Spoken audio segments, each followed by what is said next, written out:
Bonjour, bonjour. Alors aujourd'hui, on ne va pas parler d'un livre parce que je voudrais participer à cet hommage qu'on voit aujourd'hui un petit peu partout suite au décès d'Alain Delon.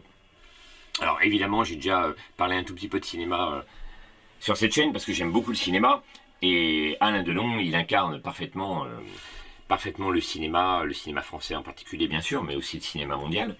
Et c'est quand même un événement, même si l'acteur ne travaillait plus depuis bien longtemps, si la carrière de Delon finalement cinématographique s'est arrêtée il y a vraiment très très longtemps.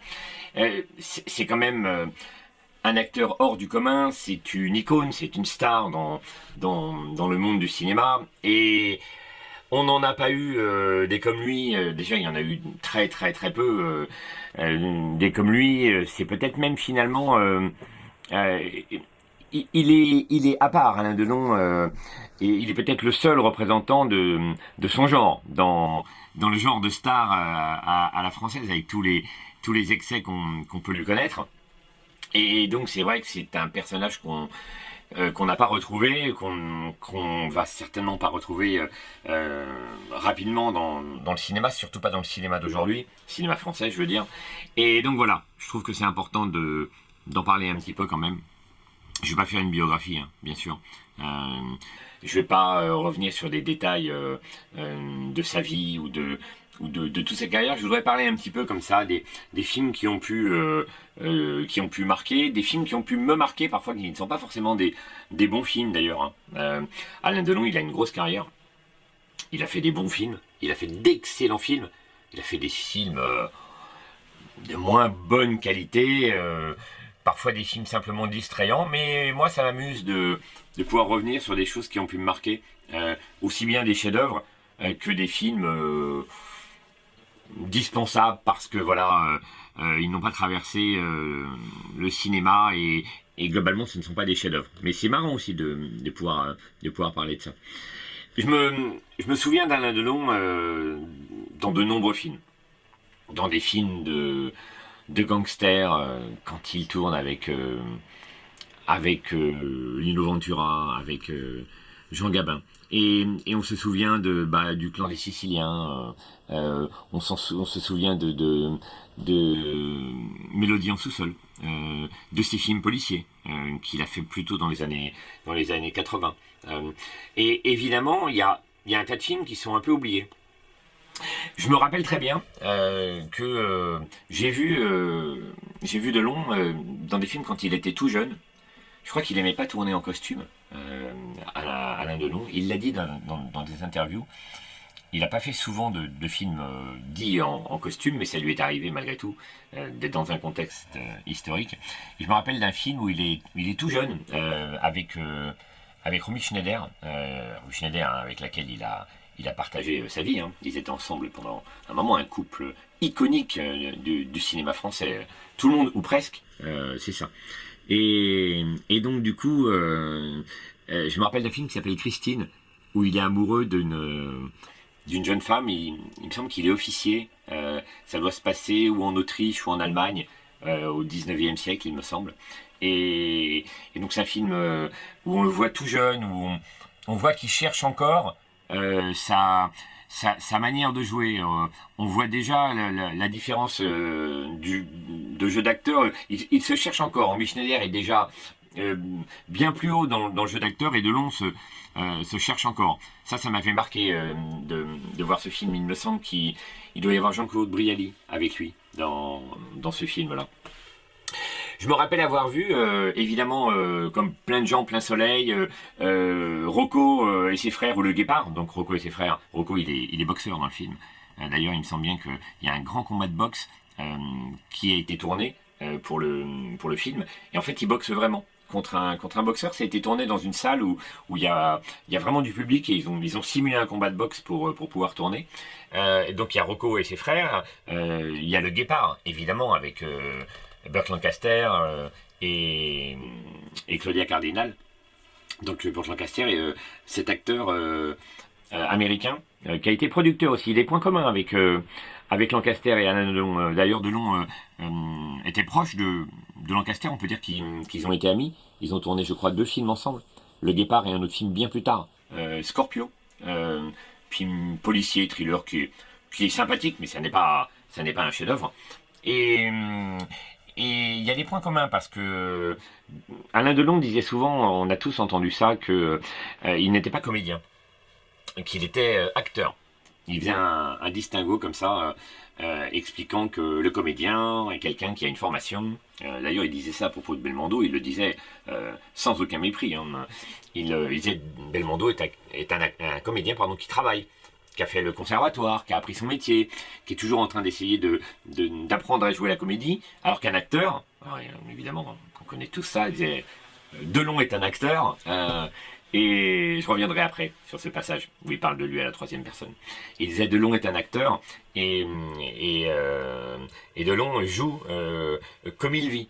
Et il disait ça, il disait voilà, moi je n'ai pas appris le métier de comédien, je joue, je ressens des scènes, je les joue comme je les vivrais. Alors que le comédien, lui, a essayé de travailler, voir un peu à la méthode même acteur studio, on va encore plus loin, on cherche des émotions enfouies pour pouvoir les faire ressortir. Delon disait, non, moi j'arrive, je joue. Et comme je vivrais la scène. Et d'ailleurs, Burt Lancaster disait à peu près la même chose pour le jeu d'acteur, parce que Lancaster était un artiste de cirque, avant de devenir grand acteur et producteur. Je ne sais pas s'il était réalisateur, mais en tout cas il était producteur, c'est sûr. Il a une boîte de prod, Burt Lancaster, et il a fait pas mal de films avec. Et donc il disait la même chose. Ils ont un parcours qui se ressemble. Des gens qui ne viennent pas du milieu de la comédie et qui un jour sont comme ça propulsés, ça leur plaît, ils acceptent et ils sont propulsés dans le monde du cinéma. Donc voilà, donc je me rappelle donc Rocco de Visconti, Le Guépard, et quasiment donc là on est sur deux films qui sont quasiment des chefs-d'œuvre, et on a un film extrêmement léger qui arrive peu de temps après. Un film en costume, c'est pour ça que j'en parle, qui m'a marqué parce que je l'ai vu quand j'étais petit, je crois. Je l'ai revu quand j'étais adolescent après. J'ai dû le revoir adulte, je me rappelle plus trop, ça fait vraiment très longtemps que je l'ai pas revu. Et ça s'appelle La Tulipe Noire. Et alors La Tulipe Noire, c'est un film que évidemment tout le monde a oublié. Je sais même plus qui est le réalisateur. Je m'en souviens pas. J'ai cherché, mais enfin j'ai pas cherché sur internet, mais j'ai cherché là, je ne sais plus. Et donc ce film en costume est un peu un film à la mode Zorro. Alors sachant que Alain Delon a fait Zorro bien plus tard, peut-être une dizaine ou une quinzaine d'années après La Tulipe Noire. Et La Tulipe Noire, quand je l'ai vu, ça m'a marqué. C'était le genre de film que on peut apprécier quand on est enfant, quand on est adolescent. Je pense que Delon l'a fait pour d'ailleurs. Un film d'aventure, d'amour, mais surtout d'aventure, où il y a une particularité. Alors, pourquoi je disais que c'est un peu Zorro? Parce que Delon joue deux personnages. Donc, il joue des jumeaux qui se ressemblent évidemment physiquement, mais qui n'ont pas du tout le même caractère, la manière d'être, et ça se ressent vraiment bien. Delon fait bien le job dans le film. Il y a un personnage un peu sombre, qui est un justicier à la mode Zorro, qui se déguise. Il est tout en noir. C'est un fin escrimeur et c'est un peu un redresseur de tort. Et il a un masque et il a une personnalité assez fruste, assez rude, un bagarreur, un aventurier, alors que son frère est quelqu'un un peu de précieux, on va dire. De précieux, timide, et Delon fait vraiment bien le boulot, quoi. On voit vraiment la différence. Ça m'avait beaucoup marqué quand j'étais petit. Je crois que c'est un film qui se passe juste avant la Révolution française. Donc un film en costume. Donc il aimait pas ça, mais il en a fait quand même quelques-uns. Et c'est marrant parce que voilà le genre de films qui ont été oubliés. Aujourd'hui, par la plupart des gens en tout cas, on ne les citera pas parmi les hommages pour Alain Delon, je pense. Et c'est ce genre de films assez légers, qui ne sont pas des grands films de cinéma, mais on a quand même un certain plaisir à les voir. Et alors, après, peu de temps après, alors ça c'était quand même le talent d'Alain Delon, de savoir choisir ses films, de savoir travailler avec des grands réalisateurs. Donc là, on a eu Visconti, on a eu Plein Soleil avec René Clément. On a eu donc le réalisateur que j'ai oublié pour La Tulipe Noire. Et après, on a Le Samouraï de Jean-Pierre Melville, grand réalisateur. Et Delon fait le Samouraï. Peu de temps après ce film La Tulipe Noire. Et donc c'est marrant, cette capacité de passer d'un film très très léger, qui a un succès populaire, à un film extrêmement sérieux, sombre, comme Le Samouraï. Donc évidemment, on a cette carrière avec des films assez forts. Évidemment, je le disais, Le Clan des Siciliens avec Lino Ventura. Je dis Belmondo parce que tous ces gens sont souvent associés. On les associe en fait. Alors, il n'a pas tourné si souvent avec Belmondo, Alain Delon. Donc on a le Clan des Siciliens avec de Verneuil, d'Henri Verneuil avec Jean Gabin et Ventura, un film fort aussi, un grand film du cinéma français. Et on a aussi tous ces films comme Borsalino, que là pour le coup c'est Alain Delon qui est producteur. Ça c'est la casquette de Delon, producteur. Et d'ailleurs c'est marrant parce que justement là ça me permet de revenir sur cette histoire de troisième personne. De parler de lui à la troisième personne.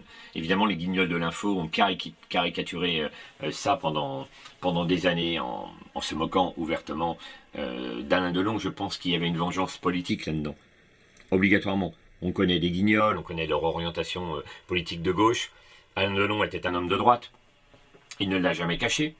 Il le dit dans plein d'interviews. C'est marrant, j'ai réécouté quelques interviews là ces derniers jours de Delon. J'en avais déjà écouté beaucoup dans ma vie, mais des interviews de lui, ne serait-ce que chez les archives de l'INA, il y en a vraiment beaucoup. Et donc il le dit régulièrement. Hein. C'est un homme de droite. Il aime pas trop les acteurs de gauche. Il les tacle un petit peu.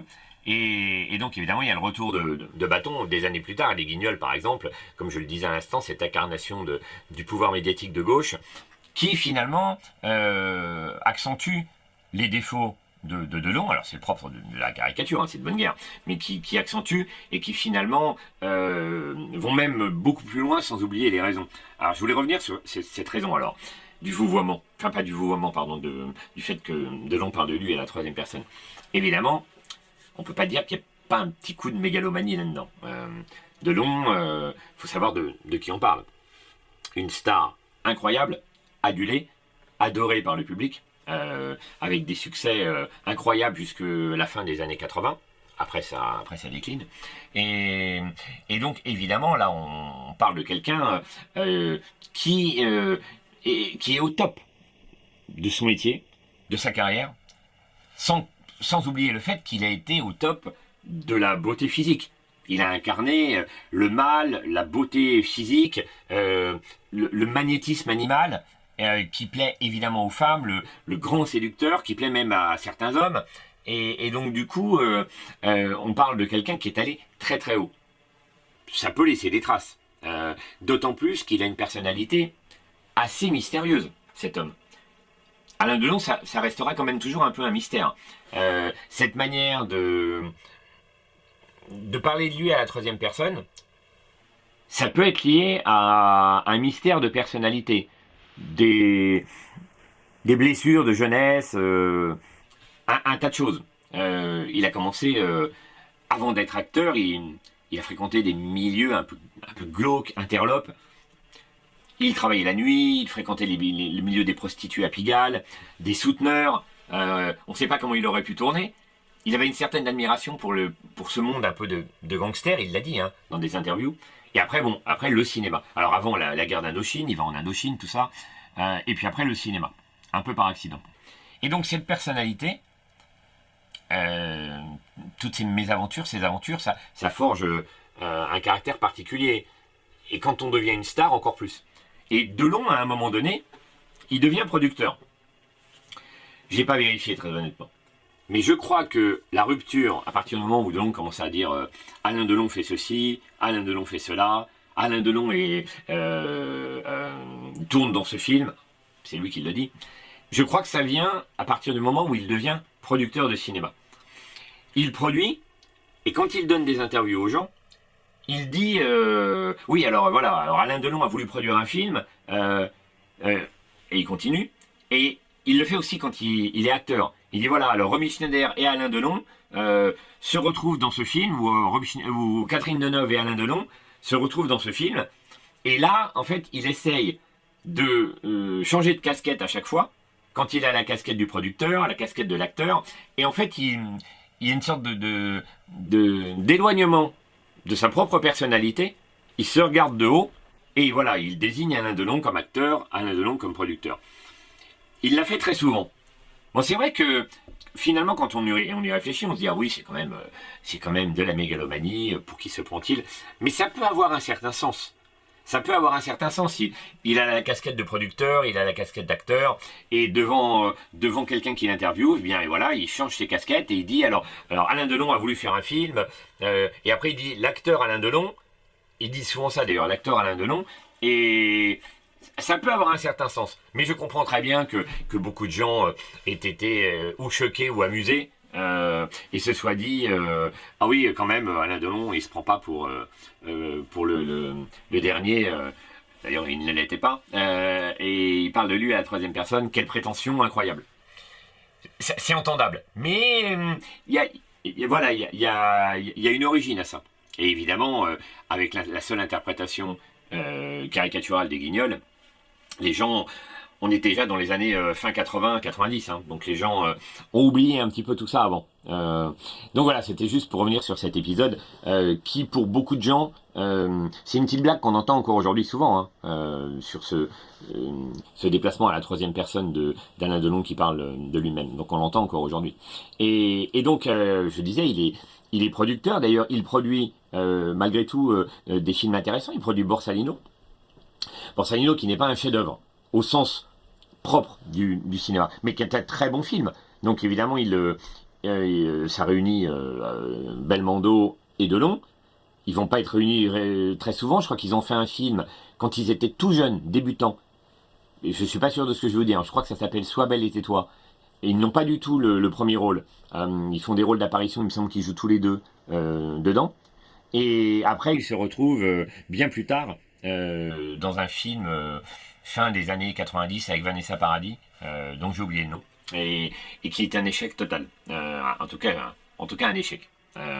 Et donc Borsalino, qui lui est un succès incroyable, populaire, voilà, là c'est Delon qui est producteur. Donc c'est une partie un petit peu oubliée. Delon a produit des films, il voulait une certaine liberté, il voulait être producteur à l'américaine.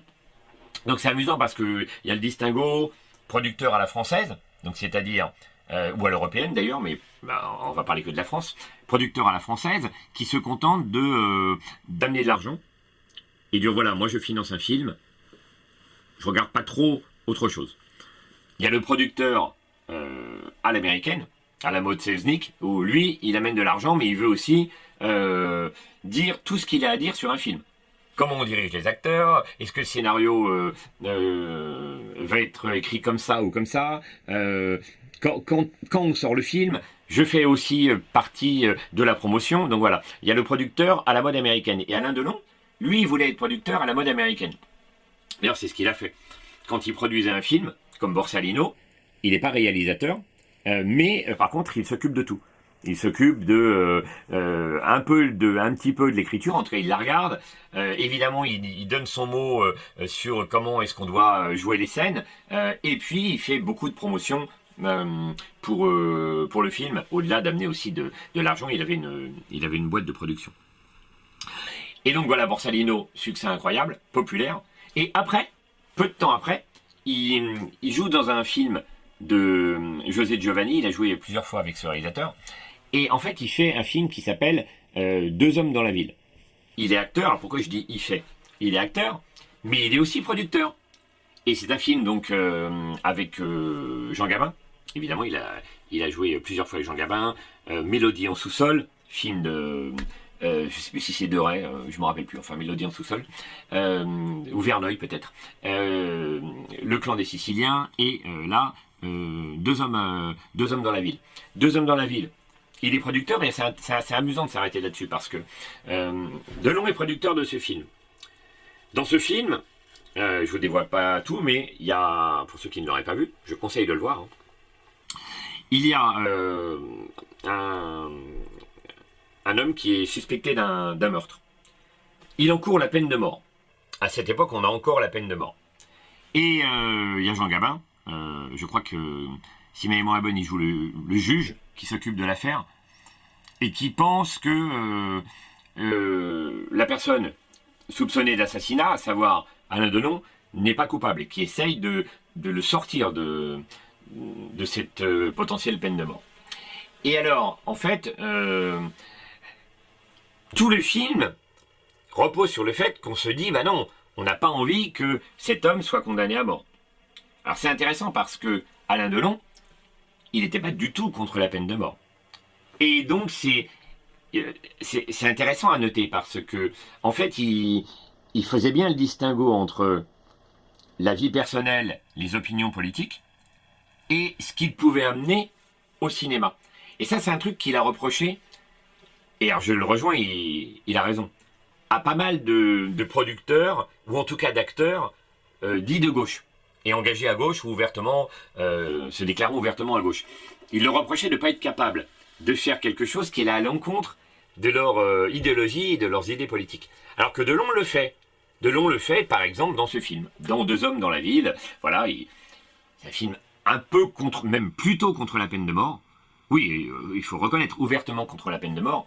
Et pourtant, Delon, lui, se positionne comme quelqu'un qui pense que la peine de mort, c'est pas mal quand c'est justifié.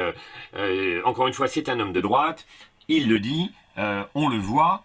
Il y a ses amitiés, son amitié connue avec Jean-Marie Le Pen, qu'il ne soutient pas politiquement, mais il reconnaît que effectivement, il y a des bonnes idées au Front National, à l'époque, hein, on parle des années 80, hein, qu'il y a aussi des mauvaises idées, il le dit d'ailleurs, mais que l'extrême droite, je crois que c'est à peu près ce qu'il dit, que l'extrême droite c'est la droite. C'est quand même la droite. Et que bon, c'est un peu la réunion des droites. Delon, c'est un peu la réunion des droites avant l'heure en fait. Il essaye de recoller à l'époque Chirac et Jean-Marie Le Pen. Alors, évidemment, c'est une tentative totalement vaine, mais voilà, on peut imaginer ça, on peut presque aller sur ce terrain-là. Évidemment, on connaît son soutien à Nicolas Sarkozy, les campagnes de Sarkozy, Delon le soutien. Et donc voilà, ça c'est intéressant à noter, c'est que Delon il fait la part des choses, il peut faire un film contre la peine de mort, le faire avec tout son cœur, le produire. J'insiste, il est producteur de ce film. Et puis finalement être plutôt pour la peine de mort dans sa vie privée. Donc je vais pas énumérer toute sa carrière. Il faut redécouvrir la carrière d'Alain Delon. Il y a des grands films.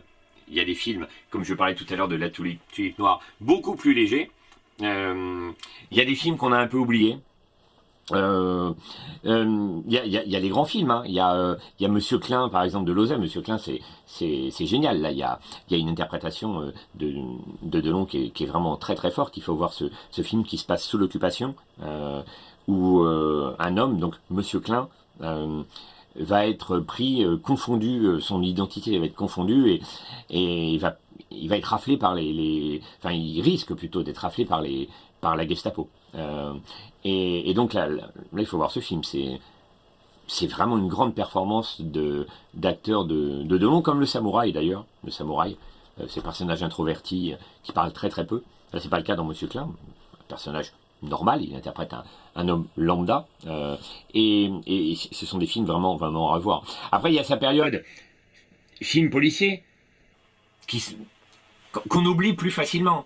Il y en a quand même des bons, hein. Il y en a un de Jacques Deray qui est très bien. Trois hommes à abattre. C'est vraiment un très bon polar. Avec, je ne dirai rien, mais une fin inattendue et qui vraiment se distingue des autres films qu'il a pu faire. Ce qu'il a fait Flick Story par exemple. Je crois qu'il est producteur de Flick Story. Où il interprète cet inspecteur de police français très connu, Borniche, dans les années 80. Et donc Delon fasciné et par la police et par les gangsters, et il a voulu rendre hommage à cet inspecteur de police. Et donc il y a un film où il interprète ce flic, et donc c'est pas à la hauteur de Trois hommes à abattre. Flick Story, c'est pas mal. Après, il y a Parole de flic. Il a fait toute une série de films comme ça dans les années 80. Un succès public. Ce sont des films sympas. Ce sont des films que Delon a voulu produire, donc qui lui plaisaient évidemment, qui ne sont pas des chefs-d'œuvre du cinéma, mais qui sont des films sympathiques à voir. Évidemment, c'est la période où il commence à faire moins de chefs-d'œuvre. Il y a plus de chefs-d'œuvre d'ailleurs. C'est un peu le problème de la carrière de Delon, c'est que, alors en parallèle avec Belmondo, à cette époque, les années 80, Belmondo cartonne aussi. Évidemment, on les met souvent en parallèle, donc j'en parle juste quelques secondes. Jean-Paul Belmondo cartonne avec ses films L'Incorrigible, le Guignolo, Le Magnifique, j'en oublie évidemment, hein. Mais là c'est le carton plein, l'As des As, c'est le carton plein pour Jean-Paul Belmondo. Delon, ça marche bien, ça commence à marcher un petit peu moins. Et il n'y a plus de grands films, il n'y a plus de Visconti, il n'y a plus de René Clément, il n'y a plus de Melville, il y a même plus de Verneuil d'ailleurs. Et donc du coup il s'éloigne un petit peu de ce cinéma-là, il produit lui-même, il tourne plus avec les Italiens non plus, parce qu'il avait tourné avec d'autres Italiens que Visconti, et donc il s'éloigne un petit peu de ce monde-là, et malheureusement pour lui, les années 90 ne lui amènent rien de bon. Donc il fait ce fameux film... c'est dommage, j'ai oublié comment il s'appelait là. Avec Belmondo et Vanessa Paradis, ils essayent de faire un coup, de se réunir encore une troisième fois, et ça ne fonctionne pas. Et donc les années 90 n'amènent vraiment rien de bon. Je crois qu'il fait un film Dancing Machine, il me semble, où il joue un prof de danse. C'est pareil, c'est un film qui est raté, qui ne fonctionne pas. Et les années 2000, eh bien les années 2000, c'est fini. Le cinéma, je crois qu'il doit faire, il me semble qu'il fait un peu de télévision, Delon. Les années 2000, il doit faire des téléfilms à la télé. Il n'en fait pas beaucoup, hein, mais je crois qu'il fait un téléfilm, Le Lion, tiré du roman de Joseph Kessel. C'est pas bon. C'est pas bon. Et d'ailleurs, moi j'aime Alain Delon, hein. Mais même Delon n'est pas bon dans Kessel. Alors, est-ce que à ce moment-là, il a perdu la flamme? Est-ce que c'est le fait de ne plus être entouré de très grands, comme il en a eu l'habitude pendant toute sa carrière? Il faut se poser des questions. Est-ce que c'est la lassitude? Est-ce que c'est le vieillissement qui commence à le travailler? Ça le travaillera, il le dira à la fin de sa vie. C'est bien compréhensible. Je ne sais pas, mais en tout cas, même dans ce téléfilm, là, Le Lion de Kessel, Delon n'est pas bon. Donc après, il y a le théâtre. Moi, je l'ai vu au théâtre. J'aurais vu Delon une fois dans ma vie. C'était avec ma sœur. On est allé voir Variations énigmatiques à Paris. Je crois que c'est une pièce de Emmanuel Schmitt. C'était Stéphane Fraisse qui jouait avec. Alors j'ai été épargné parce que au tout début, quand il a fait la première session, il a fait avec Francis Huster. Francis Huster, c'est une catastrophe. Francis Huster, c'est pas possible. C'est une escroquerie. Cet homme, c'est un homme de théâtre, d'accord, mais en fait, c'est une caricature. Il joue d'une manière caricaturale. D'ailleurs, c'est encore pire quand on le voit à la télé. Quand on voit Francis Huster dans des téléfilms ou dans des films, enfin, ça n'engage que moi, hein, mais c'est une catastrophe. Hein. Tout sonne faux. Tout sonne faux dans la manière dont il joue. Alors, heureusement, j'ai pas vu cette pièce avec Francis Huster et Alain Delon. J'ai vu avec Stéphane Fraisse et Alain Delon. Et Stéphane Fraisse était vraiment bien. Et Alain Delon était bien aussi. La pièce n'était pas exceptionnelle. Le scénario, je veux dire. Mais avoir vu Alain Delon au théâtre, ça c'est quand même un grand souvenir. Ça fait vraiment plaisir. Et donc après Delon enchaîne d'autres rôles. Il me semble qu'il reprend... je suis pas certain, hein, mais je crois qu'il reprend Sur la route de Madison. Le film réalisé par Clint Eastwood, ce grand film d'Eastwood.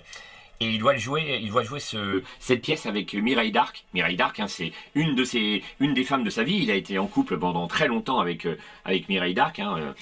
Ça fait partie du patrimoine du cinéma français. Beaucoup de gens savent ça, évidemment. Et donc, il fait du théâtre.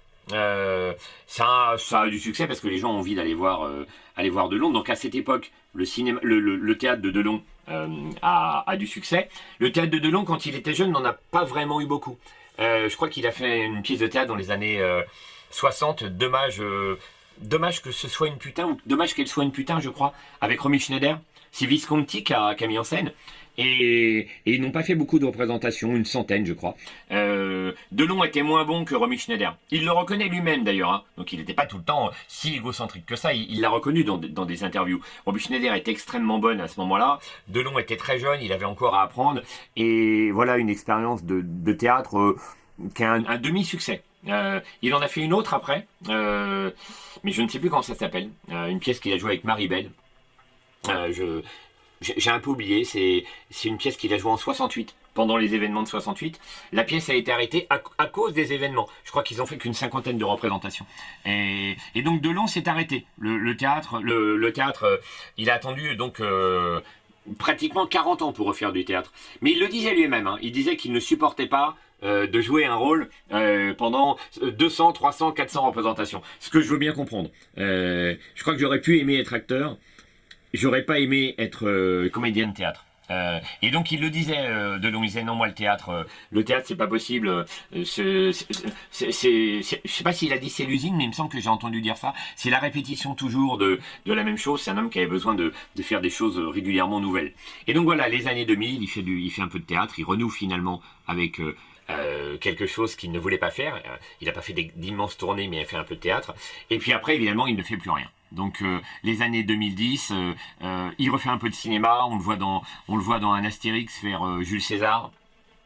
Bon, pour moi, tout ça n'est pas forcément bon. Alors, dans Astérix, il y a quand même de l'humour. Il y a quand même une prise de distance. Il se caricature un peu lui-même, c'est plutôt gonflé et c'est plutôt bien fait. Mais comme j'aime pas les Astérix, voilà, j'ai un peu de mal. Et puis finalement, après, Delon fait rien parce que Delon est vieux.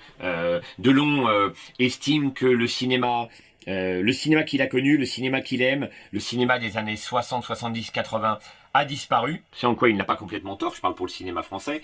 Et une page est tournée, et évidemment, il n'y a plus personne qui finalement ne lui propose rien. Et il n'a pas eu l'idée d'ailleurs de produire et d'aller chercher un grand réalisateur. Certainement que la lassitude du métier, certainement le vieillissement, et je terminerai par ça. Alain Delon a été au top. Un homme extrêmement beau, adulé, grand séducteur avec beaucoup de charisme, qui a énormément de succès, une star, un businessman, un homme qui produit des spectacles, des événements de sport. Il a produit un championnat de boxe avec Monzon. Il a une écurie de course. C'est une star dans le monde entier, au Japon, en Chine, en Russie, en Argentine, c'est une star incroyable. En France, n'en parlons pas. Donc tout lui réussit. Il a été au top du top. Et puis finalement, le cinéma, bon bah c'est plus ce que c'était. Alors il peut se raccrocher à son image, au théâtre dans les années 2000. Mais le cinéma, c'est plus ce que c'était. Et le physique n'est plus là. C'est un homme qui se voit vieillir petit à petit. Franchement, il faut se mettre à sa place. Hein. Ça doit être extrêmement dur. Hein. À mon avis, ça doit être très très très très difficile de vieillir et de voir le temps passer sur soi et de se dire ah là là, là il y a un vrai problème. D'ailleurs, il était passé sur CNews, il avait donné une interview à Pascal Praud et il l'avait dit. C'était peut-être en 2019, je crois. Et il se sentait vieillir, il l'a dit, c'est très dur. La vieillesse est un naufrage. Il le cite, la phrase de Gaulle, il la cite souvent et on peut le comprendre. Et après, évidemment, finir avec un physique diminué, une santé extrêmement diminuée. Et je pense que je pourrais presque dire, pour conclure, que peut-être que c'est un soulagement à un moment donné de se voir mourir, de se dire, bon bah voilà, je suis trop fatigué, je ne peux plus continuer comme ça. Et peut-être que c'est un soulagement. En tout cas, ça doit être extrêmement dur. J'essaye de me mettre dans la tête de Delon et ça doit être vraiment très difficile de voir les années qui passent comme ça. Quand on a été ce qu'il a été. Déjà que pour tout un chacun, c'est difficile. Donc pour quelqu'un comme Delon, ça doit être très dur. Donc voilà, je termine. Revoyez la carrière de Delon. Plongez-vous dans des films légers comme La Tulipe Noire. Franchement, un film léger, mais qui fait du bien, qui est sympathique. Ou les grands films, le Guépard, ou des films un peu plus oubliés, comme Soleil Rouge avec Charles Bronson, ou Toshiro Mifune, ou Le Gitan, Mon père m'a parlé du Gitan aussi. Effectivement, c'est un film à revoir, le Gitan aussi. Donc voilà, replongez-vous dans la carrière de Delon, n'oubliez pas cet immense acteur, et revoyez du grand cinéma par l'intermédiaire de ces grands films comme Rocco ou Le Guépard. Voilà, à bientôt pour une autre chronique.